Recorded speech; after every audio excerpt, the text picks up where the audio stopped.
kuasa hukum dari Ferry Irawan akan melaporkan Vena Melinda terkait dugaan pencemaran nama baik ya. Iya, Bang. Ada terkait dengan pernyataan yang katanya itu disampaikan oleh Vena Melinda yang beritanya adalah Ferry Mokondo. Ya ini kan yang jadi isu hukum ya Bang. Betul, karena Bang. apakah Mokondo ini masuk dalam kualifikasi pencemaran nama baik atau perbuatan pencemaran nama baik? Kuasa hukum Ferry Irawan ini bisa membuktikan bahwasanya masuk pencemaran nama baiknya.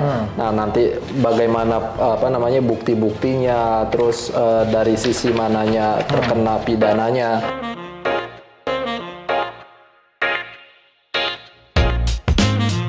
Assalamualaikum warahmatullahi wabarakatuh. Waalaikumsalam. Kembali lagi di YouTube channel Halo Pengacara. Apa kabarnya sahabat Halo Pengacara? Semoga baik-baik saja ya. Dan pada kesempatan kali ini kembali Halo Pengacara akan memberikan informasi dan juga ulasan hukum terkait dengan isu-isu yang sedang viral di masyarakat yang menjadi perbincangan hangat baik di media massa maupun di media sosial. Bersama Bang Hari Kurniawan, kali ini kita akan membahas atau mengulas isu tentang rencana yang katanya Ferry Irawan melalui kuasa hukumnya akan melaporkan Vena Melinda terkait dengan pencemaran nama baik. Ya. Nah, tapi sebelum kita lanjut menyaksikan video ini, jangan lupa sahabat Halo Pengacara subscribe YouTube channel Halo Pengacara dan jangan lupa nyalakan lonceng supaya tidak ketinggalan update-update ulasan hukum dari Halo Pengacara terkait dengan isu-isu yang sedang viral di masyarakat. Bang Hari Kurniawan, ada berita yang baru saja kita baca, dikatakan di situ kuasa hukum dari Ferry Irawan akan melaporkan Vena Melinda terkait dugaan pencemaran nama baik ya. Iya, Bang. Ada terkait dengan pernyataan yang katanya itu disampaikan oleh Vena Melinda yang beritanya adalah Ferry Mokondo. Ya. Mokondo ini tidak perlu kita jelaskan ya. Tidak perlu kita terjemahkan ya. Modal aja gitu ya yang perlu kita sampaikan. Nah, ini jadi pertanyaan adalah Bang, apakah pernyataan Mokondo itu yang dipersoalkan itu, apakah itu masuk dalam sebuah lingkup atau kualifikasi tindak pidana Bang? Pencemaran nama baik khususnya ya, di dalam undang-undang ITE ini ya Bang ya? Iya, kan melalui pengacaranya itu Ferry Irawan, Sunan Kalijaga, dia bilang tuh, katanya dia sudah memiliki bukti, bukti pencemaran nama baiknya. Ya. Jadi dia sudah simpan di handphonenya dan dia akan buka bukti-bukti itu di pengadilan katanya gitu. Nah, ya terkait apa Bang bukti yang? Ya dia bilang ada beberapa pernyataan dari Vena Melinda terkait dengan katanya dia tidak si Ferry Irawan ini tidak memberikan nafkah kepada Vena Melinda. Ya yang tadi Bang Heri sampaikan ya intinya itu hanya modal doang. Iya. Gitu. Ya ini kan yang jadi isu hukum ya Bang. Betul, karena apakah Mokondo ini masuk dalam kualifikasi pencemaran nama baik atau perbuatan pencemaran nama baik, atau memang tadi yang Bang Hari bilang terkait dengan tidak benarnya pernyataan bahwa dia tidak memberikan nafkah begitu ya.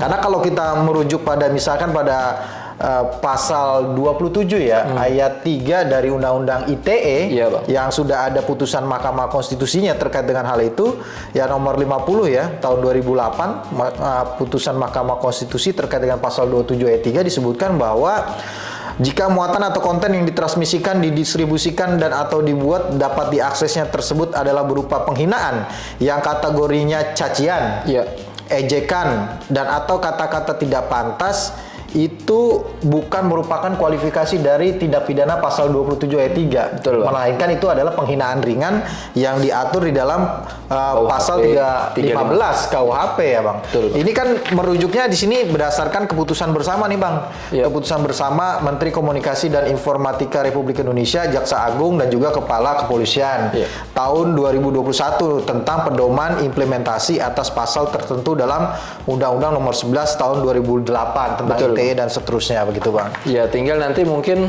bagaimana siapa namanya kuasa hukum Ferry Irawan ini bisa membuktikan bahwasanya masuk pencemaran nama baiknya.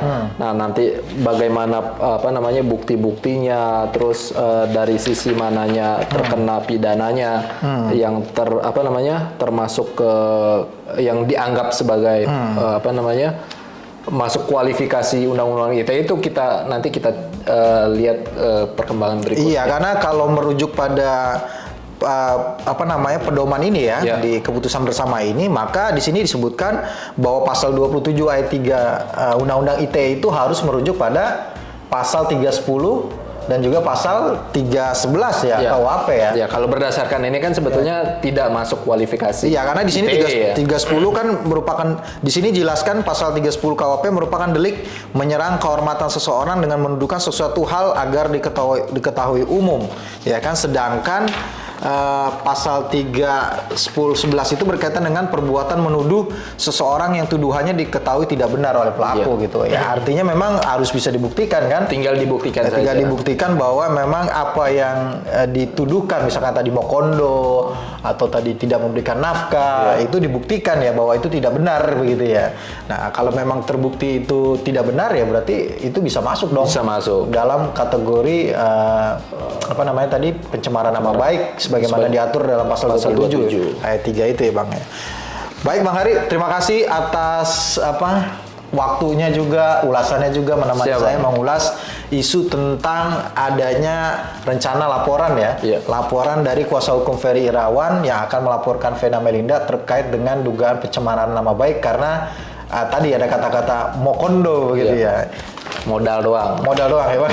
Tapi memang ini penting ya terkait dengan surat keputusan bersama ini, itu harus dipahami betul oleh khalayak